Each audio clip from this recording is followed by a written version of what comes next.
İkinci Dünya Savaşı, insanlık tarihinin gördüğü en şiddetli savaş ve milyonlarca kayıp verilen ölümcül bir mücadele. Zaman tam olarak 1 Eylül 1939. Almanya'nın Adolf Hitler adındaki lideri, güçlü ordusu sayesinde büyük bir Alman İmparatorluğu kurmak istiyordu. Bunun için ilk olarak Avusturya ile birleşme kararı aldılar, daha sonra ise Çekoslovakya'yı işgal ettiler. Hemen ardından Hitler Almanyası, Yıldırım Harekatı ile hiç vakit kaybetmeden Polonya'ya saldırdı ve hızlı bir şekilde sınır hattı savunmasını yararak içeri girdi ve Polonya topraklarının yarısını ele geçirdi. Fakat bu olay Birleşik Krallık ve Fransa'yı harekete geçirdi ve bu iki ülkede Almanya'ya savaş ilan ederek seferberlik hazırlıklarına başladı. Bu arada Sovyetler Birliği Almanlara karşı Polonya'nın diğer kalan yarısını almak için asker gönderdi ve çok geçmeden ilerleyerek Doğu bölgesini kontrolü altına aldı. 1940'ın Haziran ayında Sovyet lideri Stalin, İskandinav ülkelerine gönderdiği mektup ile Sovyet yanlısı hükümetlerin yönetime getirilmesini istedi. Hemen ardından ise Kızıl Ordu, Litvanya, Letonya ve Estonya topraklarına girdi. Daha sonra bu üç ülkeye Sovyet destekçisi kişiler getirildi ve bunlar da ülkelerini Sovyetler Birliği'ne katılma kararı aldırarak Stalin'in yönetimine geçirdiler.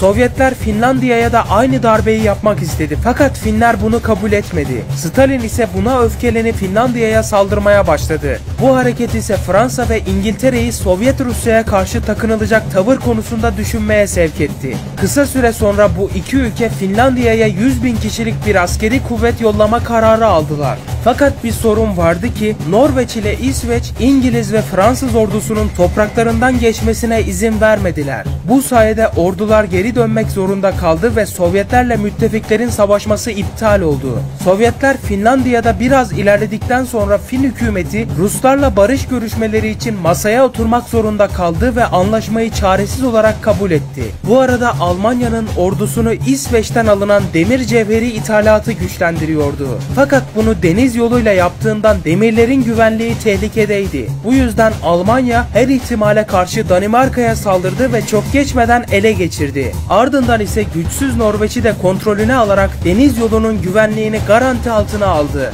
Bu arada savaşın seyri hiç beklenmedik bir anda batıya döndü. Almanya korkunç bir hızla ilerleyip sadece birkaç gün içerisinde Lüksemburg'u, Hollanda ve de Belçika'yı tamamen işgal ederek aşırı bir şekilde güçlendi. Bölgede bulunan İngiliz kuvvetleri ise Almanların bu gücüne karşı koyamayıp mecburen geri çekilmek zorunda kaldı. Bunun üzerine Hitler Almanyası Fransız ordusuyla çarpışarak ilerledi ve başkent Paris'i almasının yanında Fransa topraklarının kuzey ve batı kısımlarını ele geçirdi. Fransa'nın ordusu yenildiği için Almanya ile bir ateşkes imzalamak zorunda kaldı ve böylece güneyde kukla bir Fransa kuruldu. Bunun üzerine Fransa'nın kontrolünde bulunan bütün sömürgeler Almanya'nın himayesine geçmiş oldu. Fakat bazı bağımlı Afrika ülkeleri müttefiklerin tarafına geçmeye karar verdi. Böylece Afrika kıtasında da çatışmalar başladı. Tekrar Avrupa'ya dönersek Hitler Almanyası Birleşik Krallığı ele geçirmek istiyordu ve bu yüzden savaş uçakları gönderip başkent Londra'yı hava bombardımanına tuttu. Londra yaklaşık bir ay boyunca her gün bombalandı. Fakat Almanya ne yapsa Birleşik Krallığı bir türlü ele geçiremedi. Çünkü İngilizler hava kontrolünü çok iyi bir şekilde yönetmekteydi ve gönderilen Alman uçaklarını hemen imha ediyorlardı.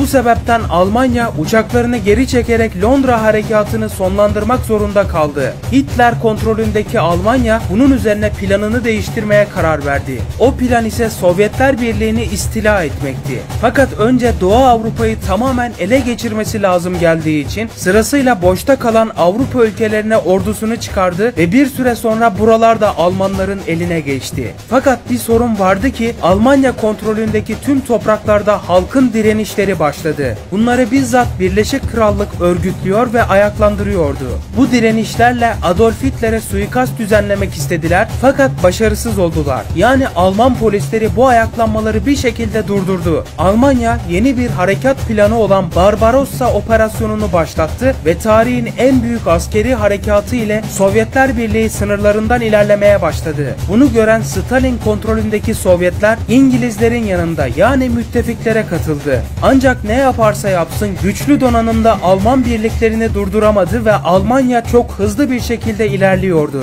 Müttefikler Sovyet Rusya'yı desteklemek için İran'ı işgal etti ve uzunca bir tedarik yolu açarak Moskova'ya silah gönderimlerine başladı. Bu arada Alman orduları büyük bir mega kent olan Leningrad'a vardı ve burada yaklaşık 1 milyon sivil insan öldürüldü. Her şey Almanya'nın istediği gibi giderken Alman orduları başkent Moskova sınırlarına da dayanmıştı. Almanya bu başkenti de düşürürse resmi olarak savaşı kazanmış sayılacaktı. Fakat yine bir sorun vardı ki güney cephelerde ölümcül bir soğuk ve çetin bir kış hakimdi ve bu soğuğa da Alman askerleri alışmamıştı. Bu yüzden Alman birlikleri bu sınırlarda durduruldu. Bu sırada Asya Pasifik tarafında bir imparatorluk hayali kuran Japonya, Hindi-Çin yarımadasını işgal ediyordu. Bunu gören Amerika Birleşik Devletleri bu yayılmacı politikaya sahip olan Japonya'yı durdurmak için petrol ve demir alanında bir ambargo uyguladı. Buna karşılık olarak Japonya ise ABD'ye bağlı Hawaii adasında bulunan Pearl Harbor limanına saldırı düzenledi. Japonya'nın bu bombardımanı Amerika'yı çok derinden sarstı ve adadaki deniz filosunu tamamen yok etti. Bunun üzerine Amerika Birleşik Devletleri de resmi olarak müttefiklerin yanında savaşa katıldı. Bunlar olurken Japonya da bir yandan toprak fethederek genişlemeye devam ediyordu.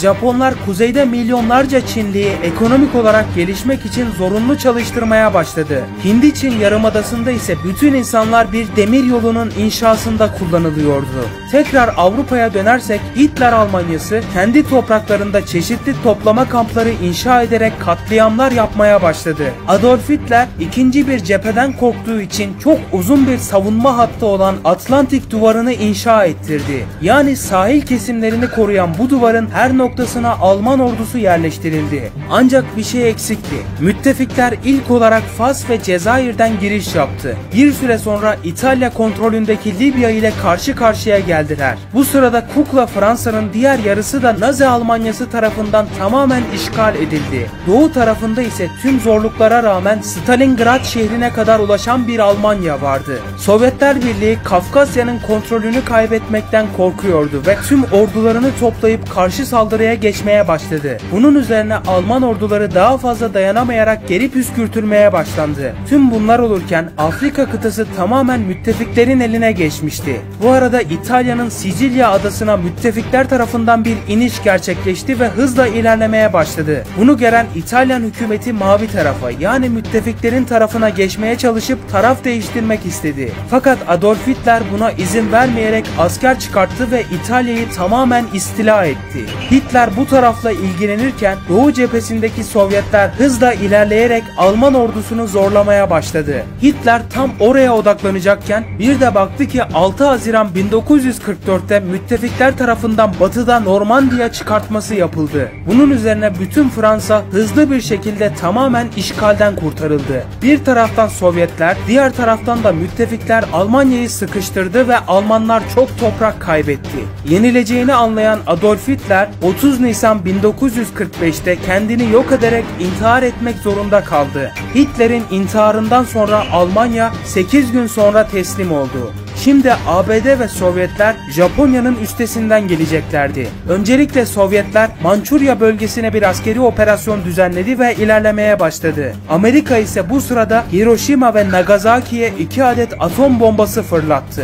Bunun üzerine çok fazla dayanamayan Japonya 15 Ağustos 1945'te teslim olduğunu açıkladı ve 2. Dünya Savaşı'nın sonu geldi. Savaş sonucunda en az çoğu sivil 60 milyon insan öldü. Birçok şehir ise tamamen tahrip oldu. Ayrıca savaş bittikten sonra Birleşmiş Milletler Güvenlik Konseyi kuruldu. İzlediğiniz için teşekkürler. Daha fazlası için abone olabilirsiniz.